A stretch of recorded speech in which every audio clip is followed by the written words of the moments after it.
قرآن کریم تعمیر انسانیت کا آخری فارمولہ ہے۔ یہ قرآن کریم کا اعجاز ہے کہ جو اس سے وابستہ ہو جائے قرآن اس کو بلند کر دیتا ہے۔ بالکل اسی طرح جیسے آپ حضرات نے غلاف کعبہ دیکھا ہوگا، وہ جو بیت اللہ پر کپڑا لٹکا ہوتا ہے کس رنگ کا ہوتا ہے؟ جی آواز نہیں آ رہی آپ کی؟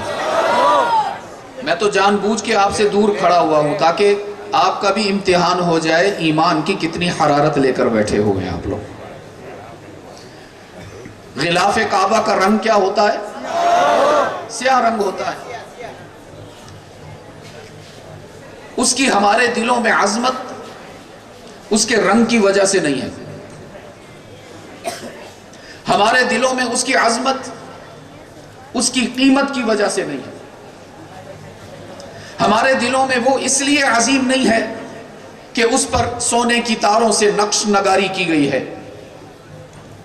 ہم بیت اللہ کے غلاف سے اس لیے پیار کرتے ہیں، اسے اپنی آنکھوں پر اس لیے لگایا کرتے ہیں، وہ مل جائے تو اس کو سعادت سمجھتے ہوئے فریم کروا کے گھر کی دیوار پر اس لیے آویزاں کرتے ہیں کہ وہ غلاف کعبہ بیت اللہ کے ساتھ لگا ہوا ہے۔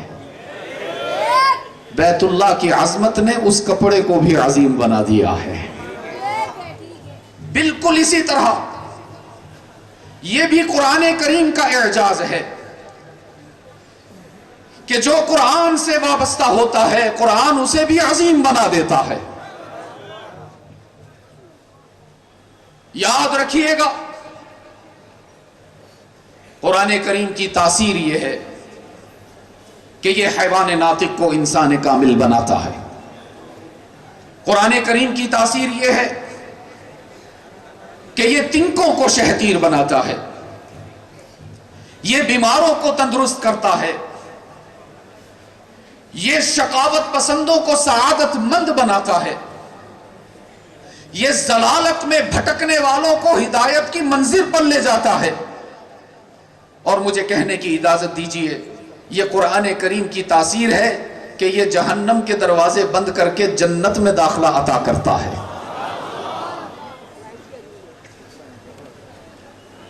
ہمارا شاندار ماضی گواہ ہے اس بات کا کہ بکریاں چرانے والے قرآن کی تاثیر سے تخت و تاج کے بادشاہ بنے ہیں۔ مسلمانوں کے دوسرے خلیفہ سیدنا فاروق اعظم رضی اللہ تعالی عنہ ایک مرتبہ تنہائی میں اشکبار نظر آئے، روتے ہوئے دکھائی دیے۔ احباب نے پوچھا امیر المومنین کیا بات ہے، روتے کیوں ہیں؟ کہیں کسی جنگ سے کسی محاذ سے مسلمانوں کی شکست کی خبر تو نہیں آ گئی؟ فرمانے لگے نہیں بحمداللہ ہر جگہ مسلمان کامیاب ہو رہے ہیں، ہر جگہ سے فتوحات کی خبریں آ رہی ہیں۔ تو پوچھا گیا پھر آپ کی آنکھوں میں آنسو کیوں؟ فرمانے لگے روتا اس لیے ہوں کہ آج اسی جگہ پر کھڑا ہوں جہاں بچپن میں بکریاں چراتا تھا، اور بکریاں میرے قابو نہیں آتی تھی۔ بکری سمجھتے ہیں نا، کوئی دائیں بھاگ جاتی میں اس کو پکڑنے جاتا، پھر دوسری بائیں بھاگ جاتی میں اس کے پیچھے جاتا، کوئی درخت پہ چڑھ جاتی میں اس کو پکڑتا، کوئی ٹیلے پر چڑھ جاتی، سارا دن گزر جاتا بکریاں میرے قابو نہ آتی۔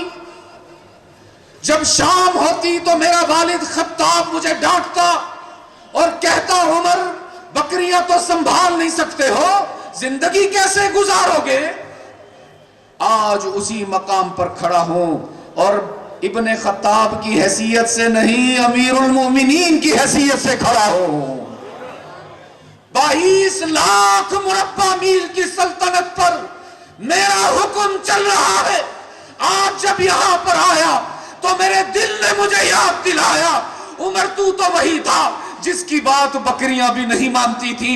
ارے یہ کس کی تاثیر کا اثر ہے، یہ کس کا فیضان نظر ہے، یہ کس کی تعلیمات کا ثمر ہے کہ آج خط لکھتے ہو تو دریا بھی غلامی کرتے ہوئے نظر آتے ہیں. یہ قرآن کریم کی پروڈکشن ہے, یہ قرآن کریم کا اعجاز ہے, یہ قرآن کریم کے تیار کردہ شاہکار ہیں.